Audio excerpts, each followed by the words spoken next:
বন্ধুরা, good morning. Welcome back to my channel. আশা করছি তোমরা সবাই ভালো আছো, আমিও ভালো আছি। এখন থেকেই তোমাদেরকে সাথে নিয়ে আমি আমার ভিডিওটা শুরু করলাম। এখন বাজে ঘড়িতে সকাল 9টা। তো আজকে অনেকটাই রোদ উঠেছে দেখে আগে রান্নাবান্না শুরুর আগে জামা কাপড়গুলো আগে কেচে দিলাম, কারণ আজকে অনেকটাই লেট হয়ে গেছে। তো তোমাদের দাদাভাইও ভাতটা নিয়ে যায়নি, তো ভাবছি ও যখন নিয়ে যায়নি তো আরও একটু পরেই রান্নাটা শুরু করব। কারণ এগুলো রান্নাবান্না শুরু করার পর যদি ধুই তাহলে একদমই জলটাও টানবে না ঠিক করে। তো সেজন্য আগেই জামা কাপড়গুলো ধুয়ে দিলাম, তো তারপর রান্নাবান্না শুরু করব। আর আজকে অনেক জামা কাপড় ধুয়েছি, যেহেতু কিছুদিন আগে শ্বশুরবাড়ি থেকে এসেছি, ঠিক করে জামা কাপড় ধুতে পারছিলাম না, কারণ একদমই রোদ উঠছিল না। তো সেজন্য আজকে রোদটা দেখছি উঠেছে তাড়াতাড়ি, তো আজকে তাড়াহুড়ো করে সব জামা কাপড় ধুয়ে দিয়েছি। আজকে জামা কাপড় ধুতে ধুতে শেষই হচ্ছিল না, তার পুরোটা ভর্তি হয়ে গেছে। তারপর ওদিকে তারটাতে দিয়ে আসলাম। আজকে দুদিনের ওয়েদারটা এতটাই খারাপ যে একদম রোদ উঠছে না, জানো তো। যে জামা কাপড়গুলো স্নান করে ধুচ্ছি ওইগুলোও শুকাচ্ছে না, তো যে 2-3 দিন লাগছে জামা কাপড় শুকাতে। তো কী করছি, বারান্দাতে এমনিতেই মেলে রেখে দিয়েছি। তো এখন যেহেতু রোদ উঠেছে, তো আগে যে জামা কাপড়গুলো কাচা হয়নি তো এইগুলোই আজকে কেচে দিয়েছি। তো আগের জামা কাপড় রোদে দেবো না, আজকে যেগুলো ধুয়েছি ওইগুলো রোদে দেবো, মানে তো সেই জন্য আগেরগুলো বারান্দাতে এভাবে রেখে দিয়েছি। তো আজকে যেগুলো ধুয়েছি এগুলোই আজকে রোদে দিচ্ছি, কারণ জলটাও যদি সরে তবুও ভাগ্যটা ভালো। আর না হলে অনেক দিন হয়ে গেছে জানো তো, মানে জামা কাপড়গুলো ধোয়াই হচ্ছে না। এই যে শ্বশুরবাড়ি থেকে আসলাম এমনিই পড়ে আছে জামা কাপড়গুলো, কাচাও হচ্ছিল না, কারণ রোদ না উঠলে দেখবে কেমন যেন একটা স্যাঁতস্যাঁতে গন্ধ করে জামা কাপড়ের মধ্যে, ভালো লাগে না। তো সেজন্য ধুচ্ছিলামও না। তো আজকে রোদ উঠেছে যেহেতু সেজন্য ভালো করে সব জামা কাপড় ধুয়ে দিয়েছি। তো আমার শাড়ি টাড়ি কিছু ধোয়ার ছিল তো সেগুলোও ধুয়ে দিলাম। তো আর ওদিন আমার ছেলে যেগুলো ভরিয়ে দিয়েছে গাড়ির মধ্যে, তোমাদেরকে তো বলেইছি, ও মানে অসম্ভব পেটের সমস্যা ছিল। তো সেজন্য জামা কাপড় যেগুলো ধোয়ার ছিল ওই দিন ওইগুলো ধুয়ে দিয়েছি, আর যেগুলো কিছু পরা হয়েছে ব্যাগের মধ্যে রেখে দিয়েছিলাম এমনিতে। আমার না এমনিতে শাড়ি পরা হয় না এখানে থাকলে, কারণ আমি শাড়ি পরতে ভীষণ ভালোবাসি, কিন্তু এই যে অনেকটাই টাইম লাগে শাড়ি পরতে, তারপর একটু শাড়ি পরে না হাঁটতে একটু অসুবিধা হয়, সেজন্য শাড়ি পরা হয় না। তো শ্বশুরবাড়িতে গেলে সবসময় শাড়ি পরি। আর এই যে জামা কাপড় ধুয়ে এসে এখন রান্নাটা বসিয়ে দিলাম। আমি দেখো ফাঁকিবাজি রান্না করছি কীভাবে, একটা ডিম দিয়ে কোনোরকম কাজ চালিয়ে নিচ্ছি। তাই আলুটাকে ভালো করে সেদ্ধ করে আলুটাকে চটকে নিয়েছি। তারপর এটার মধ্যে ডিমটাকে ভেঙে পেঁয়াজ কুচি দিয়ে দিয়েছি, আর একটু লঙ্কা কুচি দিয়ে অমলেট করে নেব। আর অমলেটটা যদি ঢেকে দিই না অনেকটাই ফুলে ওঠে। তো এটা দিয়েই ফুলকপি দিয়ে রান্না করব। ঘরে কিন্তু দেশি মুরগির ডিম ছিল, কিন্তু এই যে আমার ছেলে ভালোবাসে, আর এখানে ডিমটা না দেশি মুরগির ডিম পাওয়া যায় না। তো সেই জন্য কী করেছি, বাড়ি থেকে পাঠিয়েছে, তারপর আমার মাও কিনে কিনে পাঠায়। তো সেই জন্য আমরা খাই না, আমার ছেলের জন্য রেখে দিই, কারণ মাঝে একবার ডিম একদমই পাওয়া যাচ্ছিল না, তখন খাওয়াতে পারিনি। তো সেই জন্য ডিমটা হাতছাড়া করি না আর কি, দেশি মুরগির ডিমটা। তো এই যে দেখো ডিম অমলেটটা হয়েও গেছে, কতটা ফুলেছে দেখো। তো এইভাবে যদি ডিম না থাকে, একটা ডিম থাকে, তোমরাও এভাবে রান্না করে নিতে পারো, ভীষণ ভালো লাগে খেতে। ডিম অমলেট থেকে কোনো অংশ মানে খারাপ হয় না খেতে, খুব ভালো হয় খেতে। তারপর এখন ফুলকপি দিয়ে ডিমের অমলেট দিয়ে রান্না করে নেব। তারপর রান্নাবান্না শেষ করার পর ছেলেকে খাইয়ে দাইয়ে তো এখন আজকে করব হচ্ছে করব, কেক বানাবো আর কি। তো অনেক দিন আগে আমি কেকের যে যা যা জিনিস লাগবে সব কিছু অনলাইন থেকে আনিয়ে রেখেছিলাম, মিশো থেকে। তো প্রায় 5-6 মাস হয়ে যাবে, তো এগুলো দেখানো হয়নি। তো এই যে দেখো টার্ন টেবিল, তারপর এটা হচ্ছে হ্যান্ড বিটার আর কি, মানে এটা না, ইলেকট্রিক না, হাত দিয়ে করতে হবে আর কি। আর এখানে দেখো সব কিছুই আছে, নজেল আছে, তারপর কিছু কিছু নাম আমি জানিও না। তারপর অনেক রকমের কাপ আছে, মানে যেগুলো দিয়ে মাপে আর কি। তারপর একটা কার্ডবোর্ড দিয়েছে, অনেক জিনিস দিয়েছে। এগুলো সবগুলো মনে হয় আমার থেকে 450 টাকার মতো নিয়েছে। ভালোই অনেক জিনিস দিয়েছে। আরে তোমাদেরকে তো বলাই হয়নি কেকটা বানাচ্ছি আমি কার জন্য, কারণ মানে আজ রাত 12টার পরে তোমাদের দাদাভাইয়ের বার্থডে, সেজন্য ভাবছি মানে একটা কেক বানাবো আজকে, কালও একটা বানাবো। কারণ আমি তো প্রথম ট্রাই করছি, যদি কাল বানাতে গিয়ে যদি না হয় তো সেই জন্য আজকে একটু ট্রাই করে দেখবো, ছোট করে বানাবো, 1/2 পাউন্ডের বানাবো আর কি। তো আমি কিন্তু এমনিতে কেক বানানোটাও শিখিনি।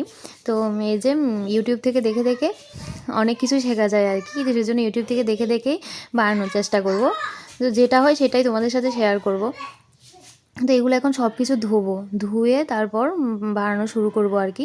তো আমি ডিম দিয়ে করব। তোমাদের দাদাভাই না ভ্যানিলা এসেন্সটা আনতে ভুলে গেছে, তো সেই জন্য আমি এটা ঘরে ছিল, লেবু ছিল, তো লেবুটাই চিপে দেবো আর একটু কমলা লেবুর খোসাটাকে উপরে যে এটা হয়, খোসাটা হয়, যাতে সাদা অংশ না বের হয় এমনভাবে গ্রেট করে দেবো, তাহলে না ফ্লেভারটা খুব ভালো আসে আর কি, ডিমের গন্ধটা আর করে না।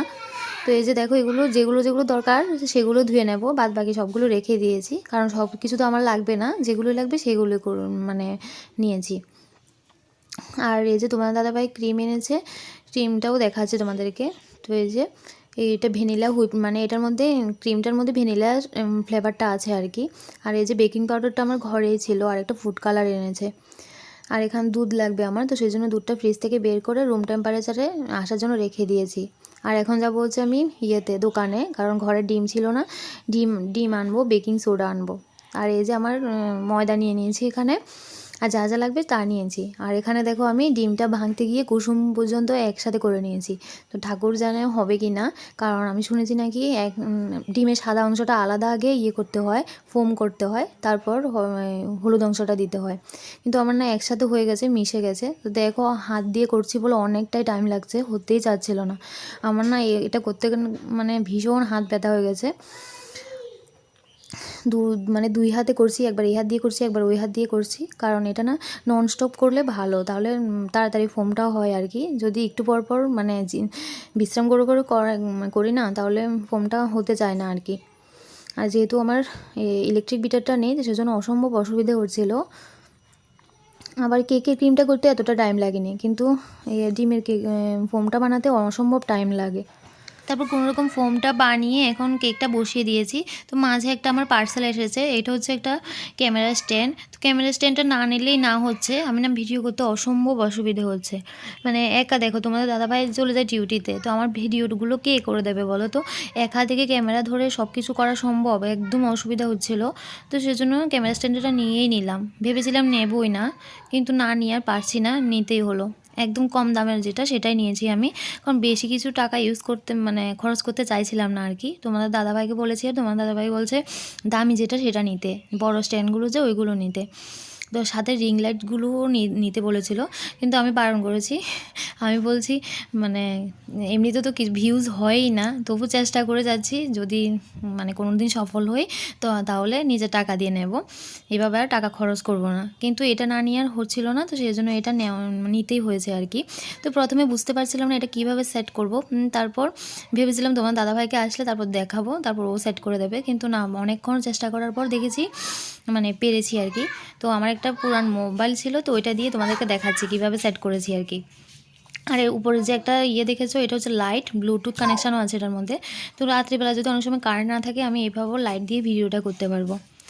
তারপর কেকটা হওয়ার পর আমি নামিয়ে নিয়েছি কেকটা ঠান্ডা হওয়ার জন্য। আর এখানে আমি ক্রিমটা বানিয়ে নিয়েছিলাম। তো ক্রিমটা না করছিলাম যে বেশিক্ষণ এত টাইম লাগেনি, প্রায় 5 মিনিটের মধ্যে হয়ে গেছে ক্রিমটা। আর আমি করছিলাম আজকে নতুন ক্যামেরা স্ট্যান্ড দিয়ে ভিডিওটা বানাচ্ছিলাম। আর এতদিন যা অসুবিধা হতো কি বলবো তোমাদেরকে, অর্ধেক দেখা যেত, অর্ধেক দেখা যেত না, কারণ এক হাতে মোবাইল ধরে কতক্ষণ করা যায় বলো তো, অনেক কিছু দেখাতে পারি না, তো সেজন্য ঠিক করে ভিডিও দিতে পারছিলাম না আমি। আর আমার হাতগুলো না ভীষণ ব্যথা করছিল, বেশিরভাগ আমার ফোম বানাতে গিয়ে অসম্ভব ব্যথা হয়ে গেছে হাতগুলো। তারপর ওদিকে আমার ছেলে দেখো কেকের ক্রিম খাচ্ছে, ওতে ক্রিম পেয়ে ভীষণ খুশি। আর এই ক্রিমগুলো খেলে দেখবে এমনিতেই ওর পেট খারাপ কিছুদিন আগে হয়েছে, তো সেই জন্য দিতে চাইছিলাম না। তো এই যে কাপটার মধ্যে নিয়েছি, কাপটায় চেটে চেটে খাচ্ছিল আর কি। দেখো খাচ্ছে কীভাবে, মানে খুব খুশি এটা দিয়েছি। তারপর এই যে ফাইনালি আমার কেকের ক্রিমটা হয়েছে, এভাবে থেকে পড়ছে না আর কি, না পড়লে নাকি ক্রিমটা ঠিকঠাক হয় আর কি। তো যেটা ইউটিউবে দেখেছি সেভাবে আমি করছি, এমনি কিন্তু আমি কিছুই জানি না। ইউটিউব থেকে দেখে দেখে অনেক কিছু শেখা যায় সত্যি, ইউটিউব না থাকলে না আমাদের যে কী হতো। আর এই যে কেকটা আমি দুভাগে কেটে নিয়েছি, ভেবেছি 3টা করব। তো 3টা করতে গিয়ে মানে এতটা পাতলা হয়ে গেছে যে এটা ছিঁড়ে ছিঁড়ে গেছে। তো তবু আমি 3টা দিয়েছি, 3টা লেয়ার দিয়েছি। তারপরে এই যে এখন করে ক্রিমটা হালকা করে লাগিয়ে আধা ঘন্টা বা 1 ঘন্টার জন্য সেট হতে রেখে দেব, তারপর আবার ডেকোরেশন করব। আর নিজের কাছের মানুষের জন্য যদি একটু কষ্টও হয়, সেটাও মানে ভালো লাগে, কষ্টটা কষ্ট বলেই মনে হয় না। তো তোমার দাদাভাইয়ের জন্য এটা বানাচ্ছিলাম, আমার কাছে তো ভীষণ মানে আনন্দ, ভেতর থেকে একটা আনন্দ হচ্ছিলো। তো ফার্স্ট টাইম বানিয়েছি, কেমন হয়েছে অবশ্যই কমেন্টে জানিও। জানি ভালো হয়নি, তবুও ট্রাই করেছি। আর এই যে দেখো কত জিনিস ভরেছে, আমার হাত মুখ যা অবস্থা না, সত্যি কেক বানাতে মানে যতটা চোখ দিয়ে দেখতে সহজ লাগে কিন্তু অতটা সহজ না। তো আজকের মতো ভিডিওটা এটুকুই, দেখা হবে নেক্সট ভিডিওতে, টাটা।